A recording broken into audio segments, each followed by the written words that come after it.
Hello and welcome to the channel. I'm your host D-Day, bringing you some more of my immersive engineering spotlight. Today specifically, I'm going to show you guys how to make the blast furnace in immersive engineering in Minecraft 1.20, as well as how to make steel in immersive engineering in Minecraft 1.20.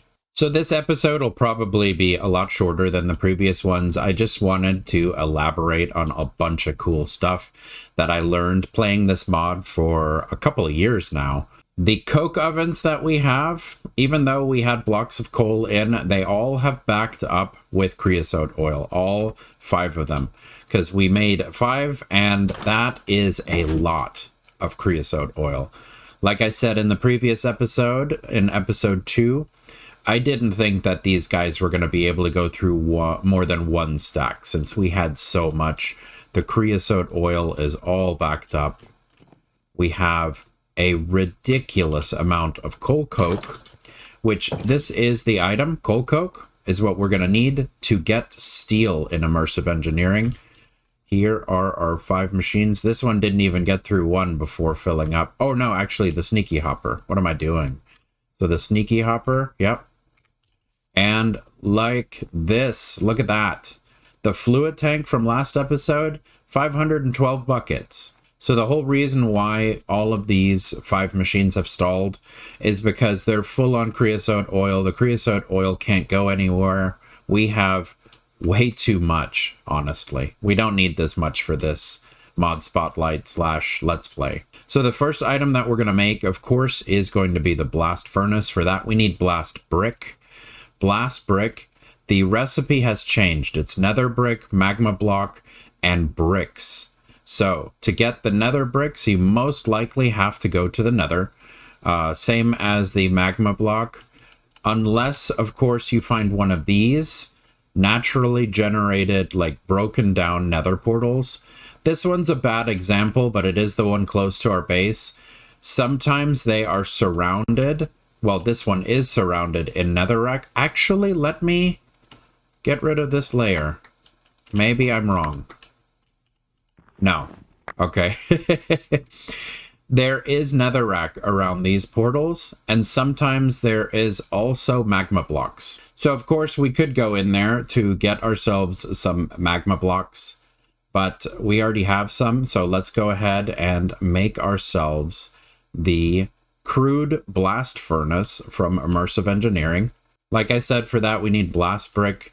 This multi-block is also going to be 27 blocks. And where should we put this bad boy down for right now? Should we put it right here next to the coke oven? Let's go ahead and put down the crude blast furnace right next to the immersive engineering coke ovens that we have. The way you put together the crude blast furnace is the same way we put together the coke oven. It is a 3x3x3 cube, and then we ping the front, boop, and there we go. We got really hot topic. Here is the crude blast furnace from immersive engineering. Very cool, there we go. And now that I showed you guys how to make the blast furnace in immersive engineering specifically for Minecraft 1.20. Now we can make some steel. So we'll grab our blocks of coke that we have made, and we're going to do blocks of iron. Same thing, these blocks of coke, we can break them down into coal coke, and we can smelt coal coke with the regular iron ingots if we wanted to. I prefer doing it this way, blocks at a time, because it lets you compact your inventory and do more at one time. Because this guy right here, it's going to burn for a lot longer. We have this arrow that will fill up, and then we'll get slag and we'll get steel as a byproduct. But we're going to get blocks of steel, so 9 at a time. So while this guy is cooking, and since this episode is really short, it's short and sweet. How to make the blast furnace, how to make steel, it can be explained really quickly. I'm going to fluff the episode with some extra stuff that I think is really cool.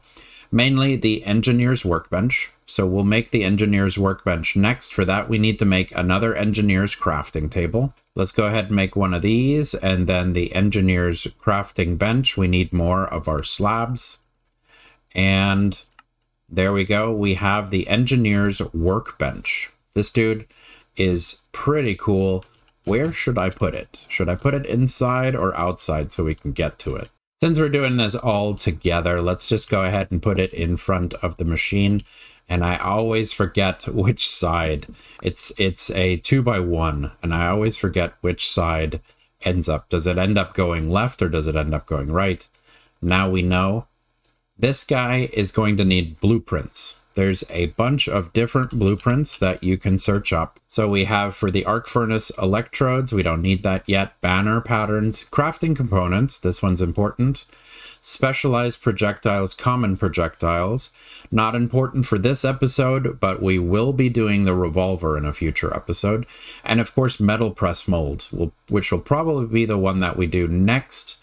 The one we need for this episode is going to be the engineer's blueprint for crafting components. So this one's simple. We just need paper. We need blue dye from lapis, iron, aluminum, and copper ingots. Let's go ahead and make this guy real quick. And the blueprint will go right here. And it will unlock things that we can craft together. One of the crafts that I really do enjoy is, of course, the iron mechanical component. We made some of these in a previous episode when we were making the fluid pump. And if we manually make them like this, we need 4 plates. If we run them through the engineer's workbench, with the blueprint, we only need 2. Which, if you have a ridiculous amount of iron, this isn't really a problem.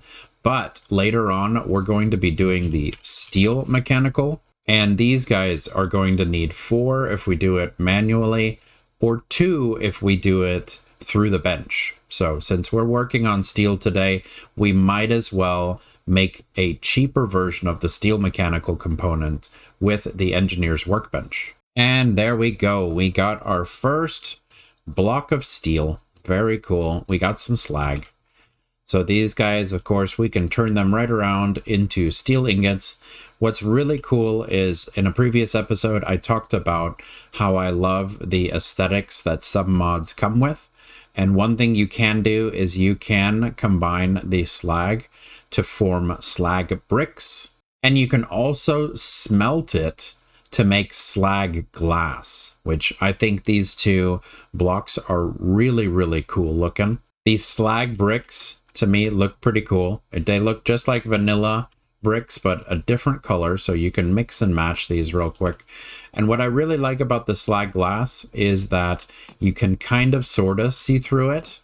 It's dark enough to be like a tinted kind of glass. And of course, when you break it, you can pick them back up. They don't shatter completely.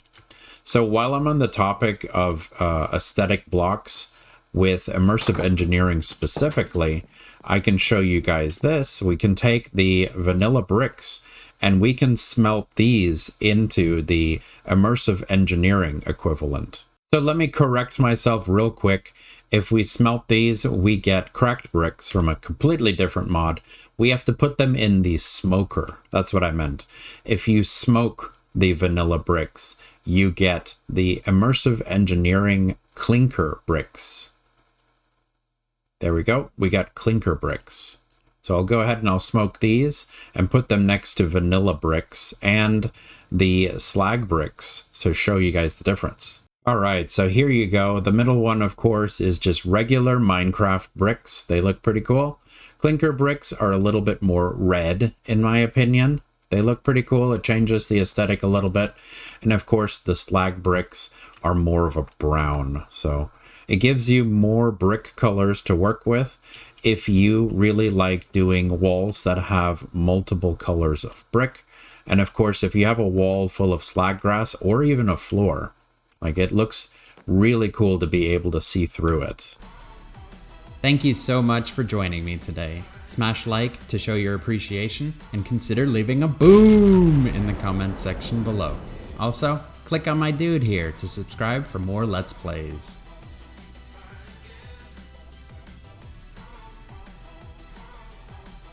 Ooh.